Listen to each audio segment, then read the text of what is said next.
Make sure you stick around until the end to see how you can win free gear and products. Hey, this is PJ with CLK Supplies. And by now, you know I really like the Frame Into Code Machine. As a matter of fact, I keep trying to make the case that I believe it'll help you be better at your job, better at locksmithing, being a lock boss.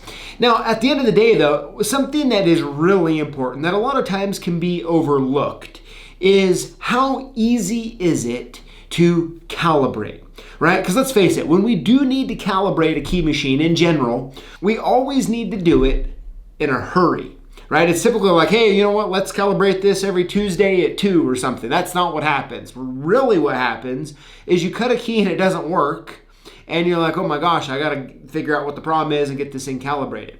So I just wanna take you step by step on a couple quick tips to help you calibrate your Frame Into key machine on the fly. And it's really simple, you're gonna love it.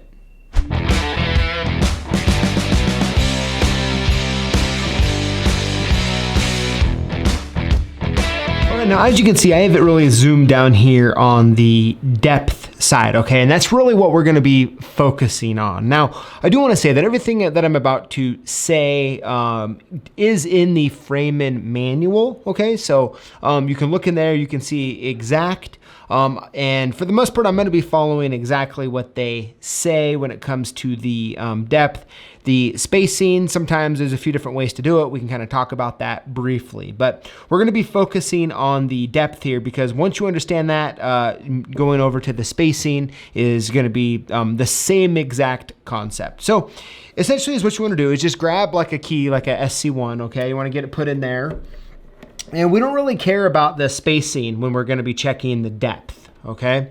And so what we wanna do is we just wanna pick a number to dial it into. So we're gonna pick 250, okay? So there's 250, right? It's right there at the 2.250, and I have it right at the 0, okay? So that's technically supposed to be 250. So is what we wanna do is we just wanna turn on the machine, and I'm just gonna make the cut.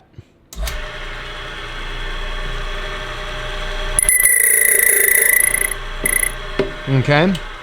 Now that we made the cut, is what we want to do is grab the calipers. These actually come with the machine, okay?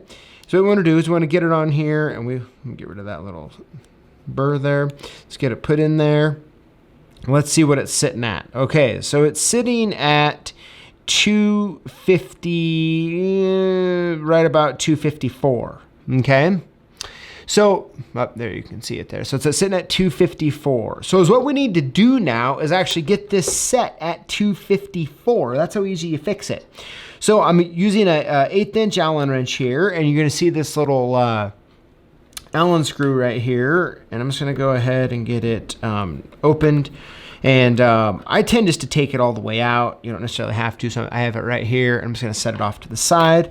Now this is the trick. You have to hold the dial, and so you have to hold this lever here straight, okay? And you have to turn this dial when this Allen wrench is out, okay? And we wanna turn it to 254 to get it cut right. So what I'm gonna do, I'm gonna hold it, I'm gonna turn it. Now, sometimes they can be really more loose, sometimes they can be kind of stiff. So it's kind of hard to say there. Oh, this one isn't too bad.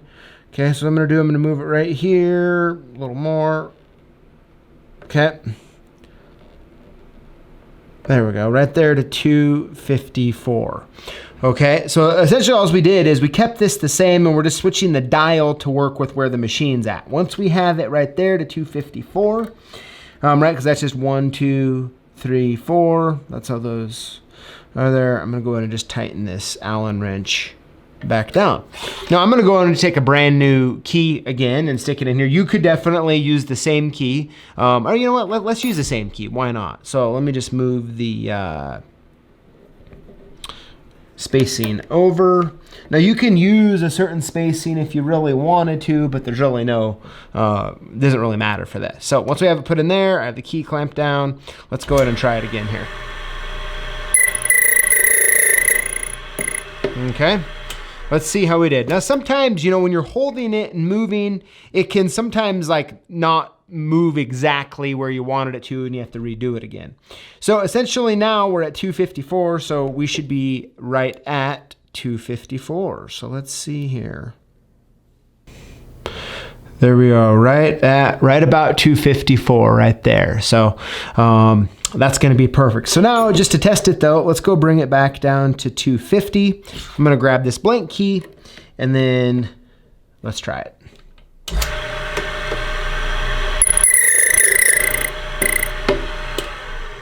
All right, so we got it there. Let's see how we did.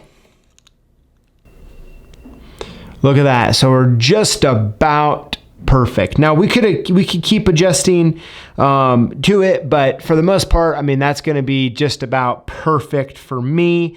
But it's really that simple to actually calibrate one of these machines as far as the depth goes. So that's how you would adjust the depth measurements on the framing machine. And the same thing is going to apply right here, right? It's the exact same mechanism. But instead of the depth, you're going to be moving it spacing side to side, okay? Now, for the most part, when I'm cutting a key and it's off, right? It's because I'm in the middle of something, like let's say it's a Schlage key. And is what I want to do actually is I like just to look down, right? And if we were to take out like a bottom pin and you were to cut this key at, and if we were to cut this key at like ones, right? You just set the key in, look down and really see if your cut's off or not and adjust it. So typically that's what I'm gonna do. I can do that really quick and I can just move on with my life at that point. However, I wanna go over really quick how Framan says to do it. So essentially you wanna zero your spacing out here and then you wanna get to 0.106. So let's get there. So one full rotation is a 0.050. So we'll do it one more. So now we're at 0.100. We just want to move up to 6, just like that. Okay, that's all we have to do there. Now, we want to dial this jaw in as close as we can, and you want to make sure you have the stock FC8445 cutter on here.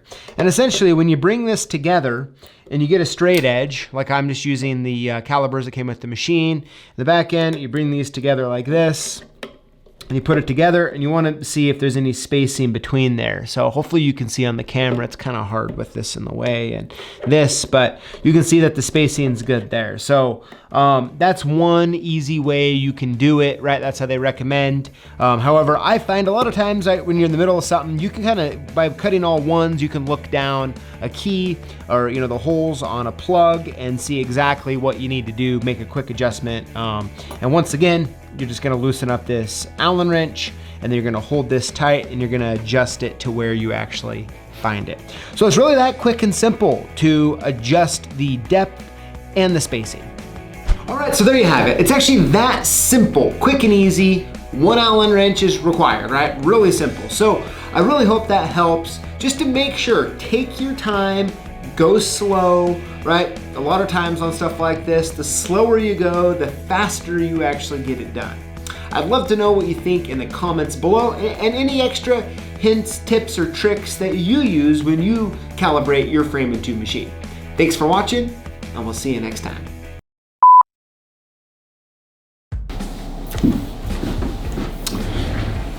All right.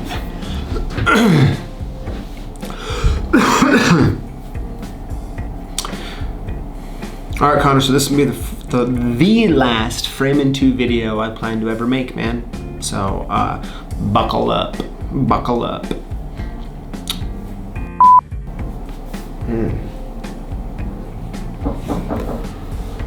Come in. Oh, you should run out? Yeah, he's getting ready to start one. I was actually just talking to you in the camera, but... Oh, that's hilarious. I was just wondering really quick, do you have that book that you're referencing in the Key Blank Manufacturing History? Is this rolling right now? Yeah. What's up? All right, thanks, man. People, I actually wasn't gonna do this video, but people were asking for it, so. Really? I'm like, I got one more in me. Right, one more Framan, all right. All right, here we go.